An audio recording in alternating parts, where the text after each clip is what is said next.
Hi everyone, my name is Kamal Sharma. I'll be starting a series of lectures on ESL, English as a second language in India. In this first video, we'll be talking about a bit about the history of English and Indian English, its origin and development in the Indian sociocultural settings.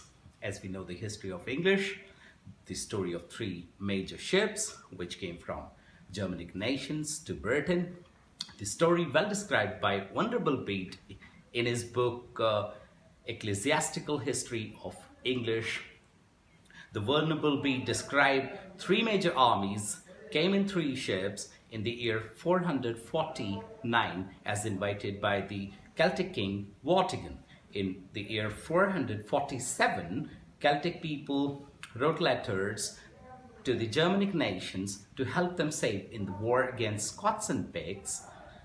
In the year 449, three major ships with major armies arrived in Britain to help the Celtic people in the war against Scots and Picts, but their real intention was to enslave the Britain. Once the war ended, they settled down. Instead of going back, they settled down in Britain itself, mixed with the Celtic people, mixed with the Celtic culture, and that is said to be the origin of English, and English started to grow from there.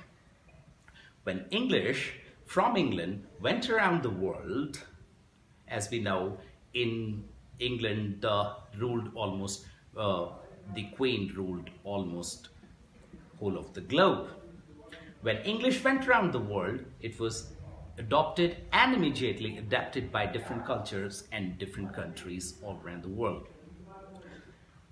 When English was adopted by different cultures, new varieties of English came into the existence, and today we're talking about Indian English, which is one of the varieties, a dominant variety I would say, because almost 400 million people speak English in India. Indian English, which is neither British English or American English or any of the variety. Indian English started to grow in 17th century. In 1616, a traveller, Sir Thomas Roy, came into the Mughal court, met the Mughal king Jahangir, and of course he went well off with the king. That is what we linguists believe that actually paved the way for English to be spoken in the streets of Delhi and all around the country almost 400 years later now, when English became global. When we try to understand the term ESL, we need to understand ESL stands for English as a second language. We are the non-native speaker of English, so it is a second language for us. English is almost spoken in every country either as the first language or the second language or as a foreign privileged language.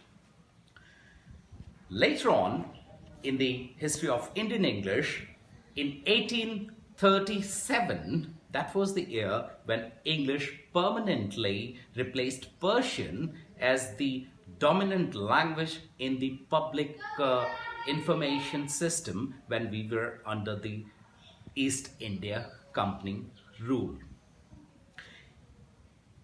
Later on, Indian Education Act 1835, which was designed by Babington Macaulay, which actually paved the way for English to become one of the dominant languages spoken in India.